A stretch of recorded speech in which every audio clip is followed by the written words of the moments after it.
Good morning and welcome to the Orlando Real Estate Buzz. I'm Brendan Rendo with the Homes Orlando team, joined as always by Joseph Dion of Appley Home Loans.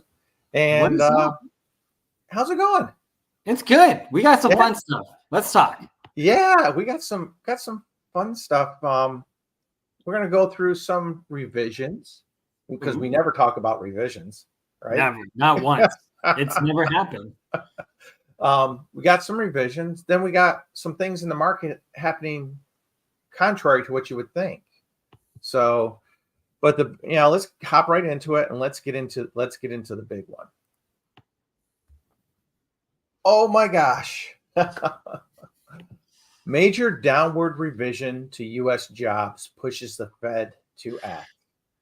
Whew. Did it really push the Fed to act though? Okay, let's talk about this real quick. Okay. So this was the annual where Bureau of Labor Statistics, they basically go back and every year, and they say once a year, it's like twice a year, they revise the previous year's numbers, right? And they now every month they do this, but this is kind of like the big, like this is the final revision type thing. And we went, what was it, 818,000 less jobs were added than they initially estimated. So they all this time in the economy, every month they're like, hey, woo, we're doing awesome. We've added this amount of jobs, and it was 2.9 million jobs over the course of, in the course of the last 12 months. But it was revised back to 2.1 million. That's a massive cut. Like what is that? Like 45% reduction? Like, yeah, that's huge. And this doesn't include that 11 out of the last 13 months they've revised the numbers down every month. Yeah, doesn't even include that. And we've always talked, and like we kind of sit there. It's a running joke on what we do is we're like, hey, like when we see that number, we know it's going to get revised down 90% of the time. Or if it's low, we're like, it'll probably get revised up next month when they need to make the numbers look good. Yeah. Right. Yeah. Like it's kind of this game of back and forth. And I'm not saying that they're playing real games. Maybe they're not. Maybe with all this technology and all this federal money and spending that they do, they still haven't found out a good way to track this data. That they can be one job, Joe. Reliant. But they do expect us to file our taxes accurately. So. Yeah.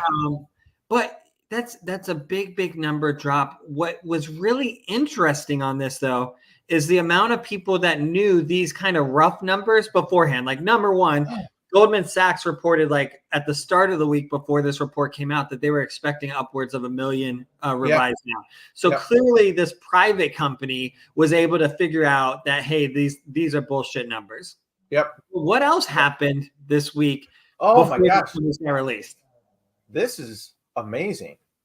Is the numbers got delayed about 39 minutes, 40 minutes. Why would you delay the numbers if the report was supposed to be out?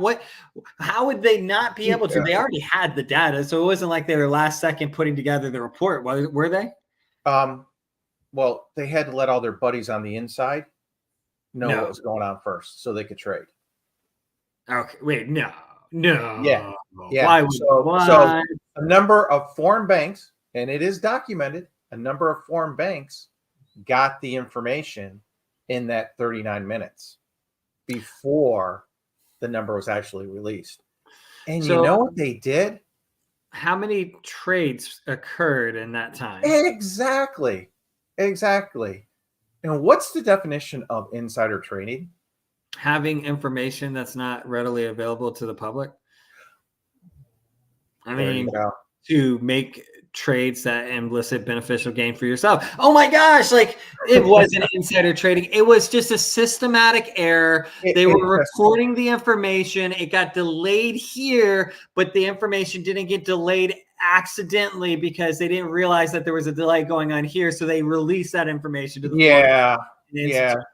normally going to do, right? Like it was they called in and said, hey, you're a little late. Do you mind giving us the numbers? And of course, the labor statistics is like, oh, sure, we're sorry about that. We'll give you the numbers. Yeah, makes sense. Yeah, you should have called, Joe. You should have called. Would they answer my phone call? Hey, this is Joe with the Orlando Real Estate Buzz. Are You you? were Would just you checking give me those numbers. numbers? Like, oh, you haven't watched our video. We're kind of a big deal. Like, we're super big deal. We talk really highly positively about you guys all the time. So, like, just shoot those Yes. over to me. Is it okay if I make a couple trades with this information by chance? Oh, no, it's not okay. What if I were to tell you that my money was in a foreign institution? Would it be okay then? Oh, yeah. I'm having too much fun with this, but this is big. But and when we look at the data, there was something else that pointed out that was very important to me, that was the type of jobs that got revised down. And we've talked a lot about the type Yes. of jobs. We've been talking about it hasn't been quite, the hospitality, the low income, the entry No. level. Those haven't been really the sector and the type of positions that we've seen a big impact. We've been talking about a lot of kind of changes fundamentally, some layoffs, some structural changing, some hiring freezes, some different pieces in kind of that business sector, business technology, the higher wage, kind of the jobs that when you're looking at who's going to be able to buy a home would have At current prices. And did what like that was the biggest area that was impacted, was it not? It was.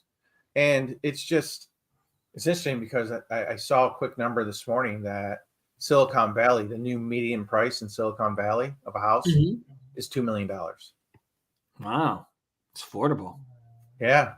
Yeah. So you look at this. Well, you look at this, then of course, our jobs claims numbers came out this morning. Yeah. Okay. I mean, they were pretty much nothing exciting, very flat, small increase of 4,000 revised from last week. But this was the part that I looked at and I was kind of like, ooh, now that's interesting. The long-term unemployment is now at the highest level it's been since November of 2021. So those million jobs that weren't there, apparently really weren't there because the people aren't finding those jobs that weren't there. Interesting. So we've got 800,000 revised down. We've got our long-term unemployment staying high. That number's not dropping. That number hasn't really dropped below the 1.8 million level in 3 or 4 months now. It's really kind of just held very steady. And I kind of had a reaction this morning that, well, with all this going on, I can see a lot of people, they say the Fed reacted, but it didn't react the way it's not reacting the way I thought it would react. Because like I hear this news and I would think we've been expecting a quarter. Are we going to see a half maybe? And in September? Most people now are saying no. Most people right now, 73% are saying we're only going to get a quarter point rate cut. Yesterday, when the news came out, it was sitting at 62%. And we actually had about 38% saying we're going to get that half a point cut. Yeah. And then this morning, it reversed back to where it was previously, which is roughly about 75-25. Yeah. With the way Powell's been talking, he said he's going to put more emphasis on job numbers now than the inflation number. Yeah. Well, you just got smacked in the face with some interesting job numbers. Oh, wait. Well, Powell didn't say that. He's getting ready to talk at, what is it, Jackson Hole? Yeah. It's going to be inflation is the focus now. Okay. You got it mixed up. Wrong week, Brendan, wrong week. Data doesn't line up the way he needs it to. So we're just going to flip back over to inflation. We're going to flip back over to inflation. Yeah. I think that's what I'm sorry. I missed the memo. Yeah, it's okay. It's okay. Like I know you haven't quite made it to the inner circle yet with Powell. He gives me his cliff notes. Like he lets me know what's going on. Does he? Yeah. I'll share them with you. I've got to just double check, make sure that you catch him like insider Jackson Hole trading tonight, because right? it's me sharing it now. Like I just got to make sure. yeah, I think I honestly think I wouldn't be shocked if the conversation changes back to inflation. I wouldn't either. I wouldn't either. So, I'm and just it's a delicate balancing act. Look, I'm going to be fair. It's really easy for me to criticize them from here. I'm just a yep. peon in this world, right? Like I got no power. I got no authority. I'm not worried about my job, right? Like, I get it. Like, but I do think like, hey, it's a delicate balancing act. Anything he says is going to get scrutinized a little bit Yep. more, a little bit less. And I Yep. do think that maybe we're seeing this adjustment back down because the way the bond markets and a lot of these markets have reacted, Yeah. Bond market's a actually lot been of cooling in certain areas. It's up today. Yeah. Well, if you look at the past 5 days, It's down. it's down. Pull it It's back been to the good. month. How have you seen that reflected in the rates overall? We kind of were talking about this, right? Is we've seen some improvement in rates, but not to the level that I would have expected with the bond market dropping the way it did and MBS climbing the way it has. And I think it's two points to it. I think one, there's a lot of uncertainty on investors of is it going to stay in this area, right? Mm-hmm.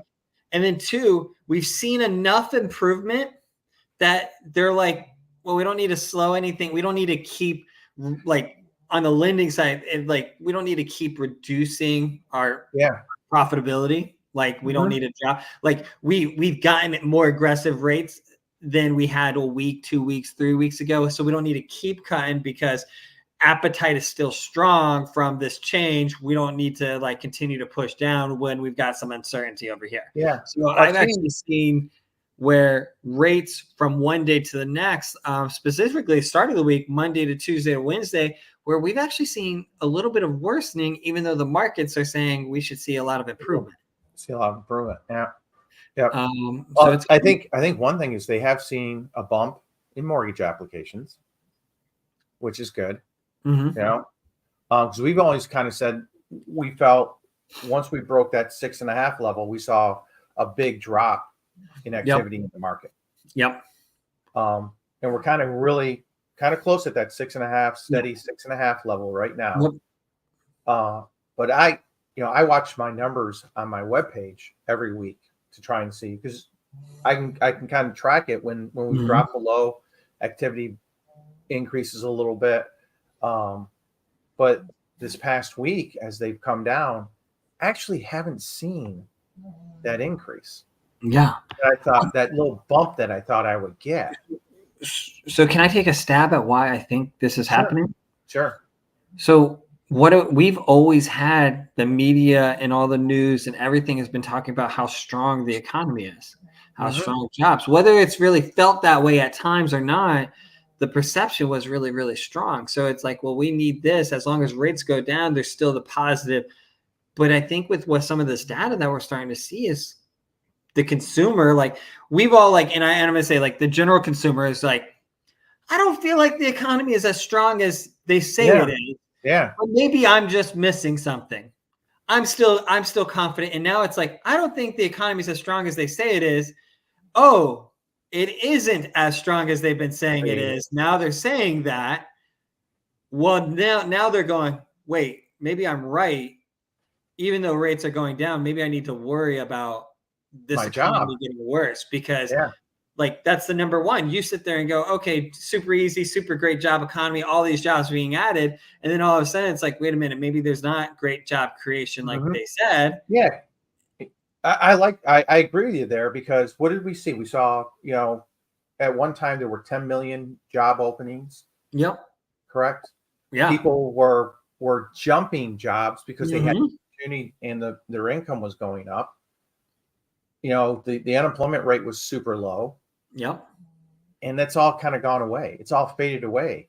We're down to, what are we, maybe about 8 million job openings, which seems like a lot, but they're not getting filled. Yeah. That's the interesting thing. They're not getting filled. Well, and how much of that is job? And I don't know all the structure, but how much of that is like we talked about this, like cross job opening postings and this and that, where it's like Yeah, it's really one job, but it's being portrayed as 5, 6, 7, 8, 9, 10. exactly. So it's like there might be Exactly. 10 jobs posted, but really Yep. it's over 10 different areas that they're looking for one remote person. So if they fill it in Texas, it's going to close out 9 in Nine Everest. other jobs. Yep. Yep. And we're not seeing the people jumping jobs anymore.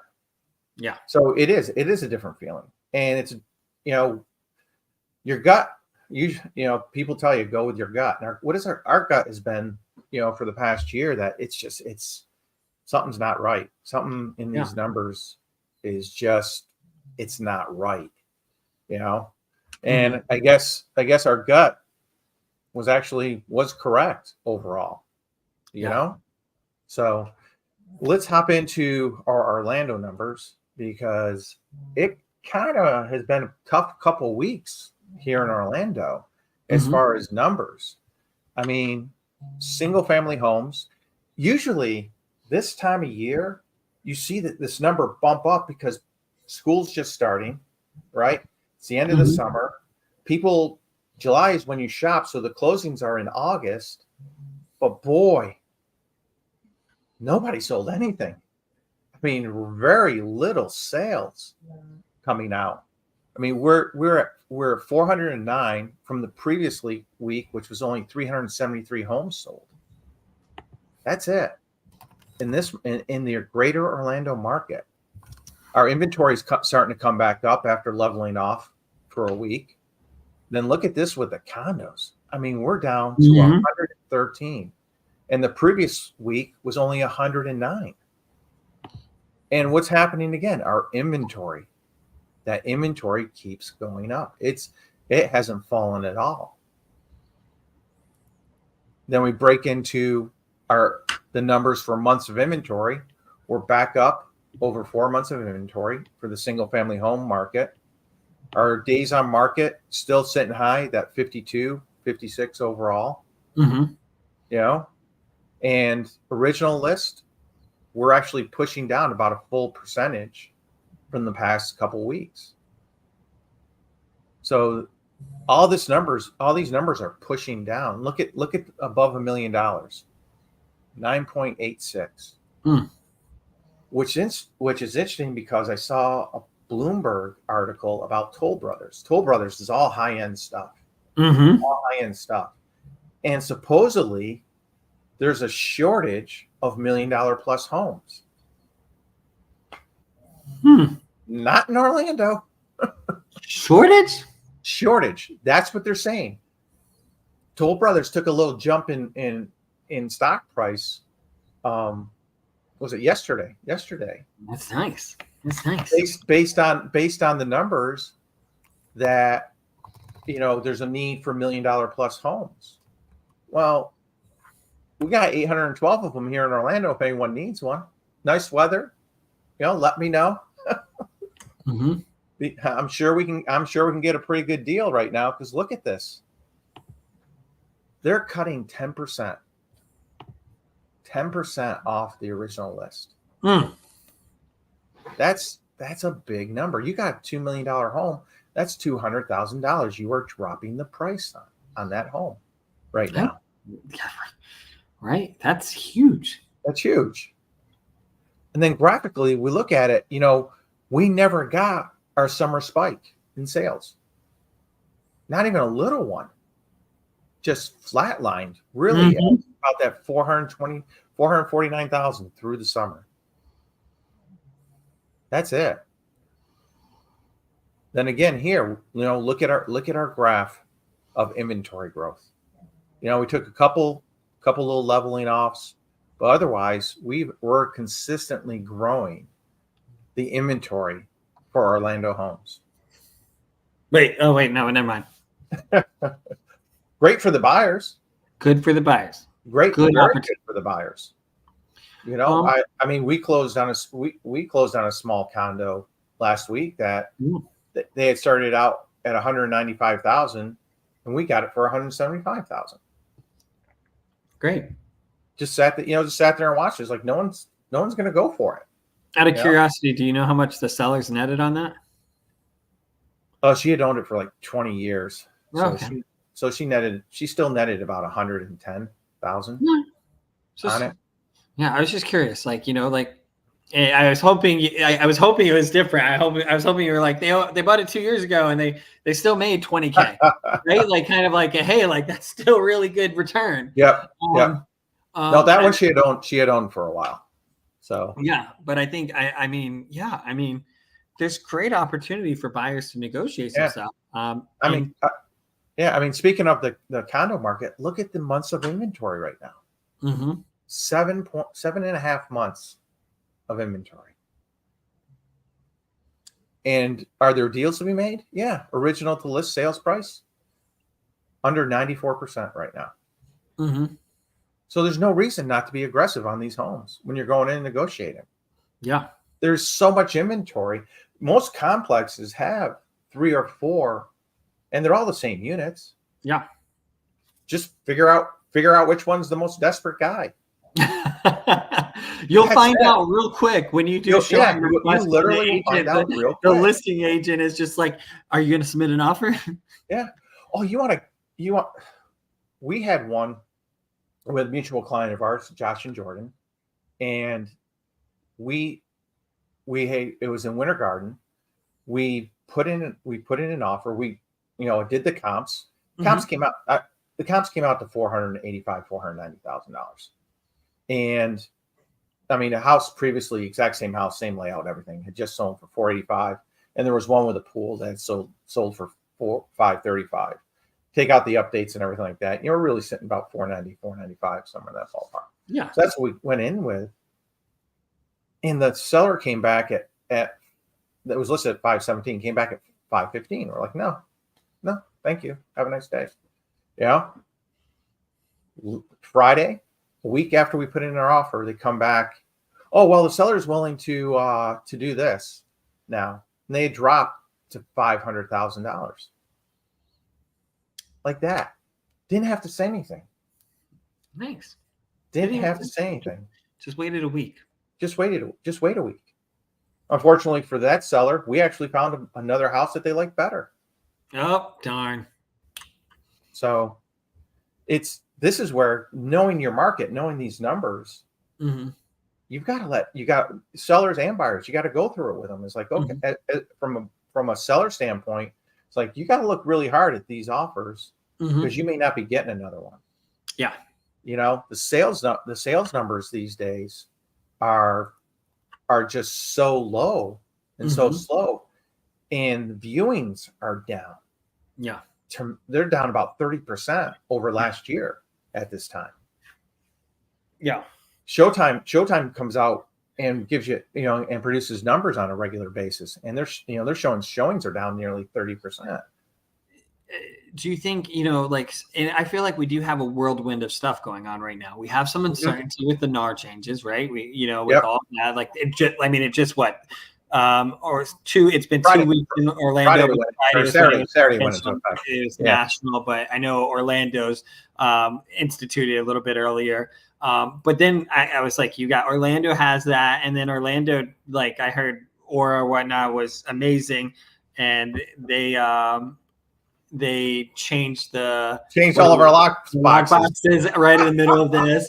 You got uncertainty with an employment job offers. You got uncertainty with the you've got uncertainty with the economy, uncertainty with kind of the political atmosphere.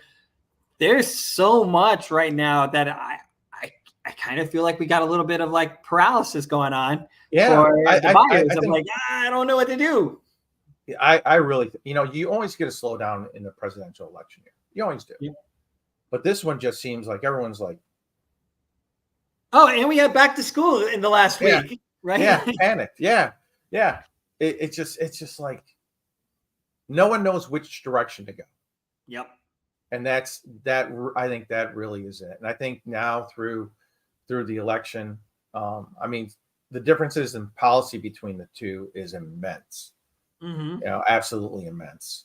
Not into it today, but do your research and really realize what the differences are. Because it can make a huge difference in housing and how housing Mhm. goes for the next 3 to 4 years. Yeah, You know? absolutely. So, but those are our numbers for the week. Thank you for joining us on the Orlando Real Estate Buzz. Please don't forget to like, subscribe, and join us every Thursday, and to stay informed on what's going on, not only here in the Orlando market, but nationally. Take care, everybody.